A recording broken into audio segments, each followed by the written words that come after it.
Welcome back sa ating channel. Nagbabalik na naman po ang iyong lingkod. At for today's video guys, so aalamin po natin ngayon kung paano po makash out po itong Spay Later natin dito po sa Shopee. So may paraan pa guys para yan makash out into cash. Ito pong ating Spay Later. Madali lang po yan, so kailangan nyo pong sundin ang step na ito. Ayan. So ang first na gagawin natin, puntahan muna natin guys itong Shopee Spay Later natin. At tingnan po natin kung may offer po sa atin na pwede po natin makash out or mabili ng mga items. So i-click po natin itong me or yung profile natin.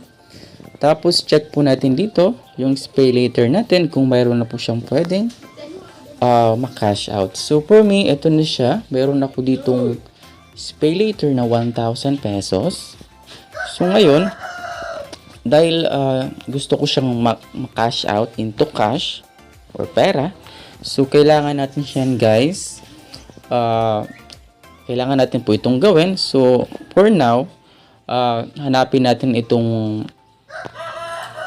punta tayo sa home at hanapin natin guys itong yung pang-scan po ng QR code, kasi yun po ang paraan para po ito makash out.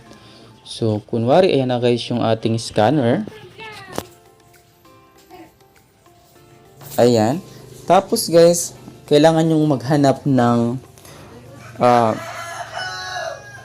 ayan, back natin. Kailangan nyo guys maghanap ng Maya Business Center.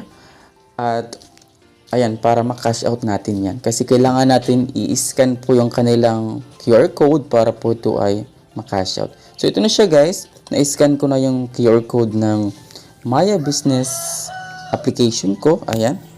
So kung gusto nyo guys magkaroon ng Maya Business account, download nyo po yung Maya Business at mag-register po kayo doon at mag-submit po kayo ng mga kailangang requirements. Ayan guys. So ito na. Dahil 1,000 pesos guys yung kukunin ko, so ito-type ko dito is 1,000 pesos din. At ayan na.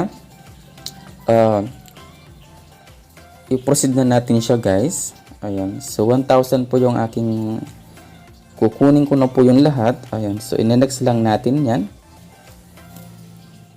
Ayan. So here, pipili tayo dito kung ilang buwan natin babayaran.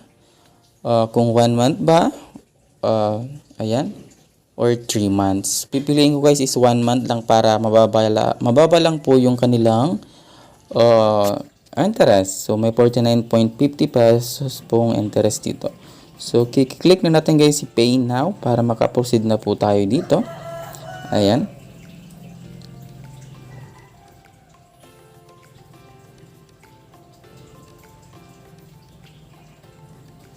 Ilagay po natin ang ating PIN or biometric or yung fingerprint natin kung yun po ang need. And then, yan na po guys, ay proceed na po siya sa payment. I mean sa pag-cash out natin. And then, click OK po guys. Ayan. Ibig sabihin yan, na-process na po yung ating babayaran sa Spay Later. At pumasok na po yun doon sa aking Maya Business.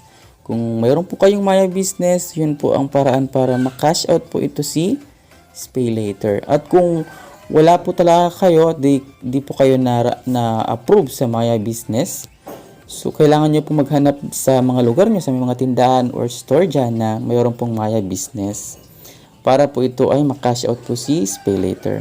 Ayan guys. Ayan, so that's all for today's video guys, and hope na nakatulong po ito sa inyo. Ayan, and thank you po.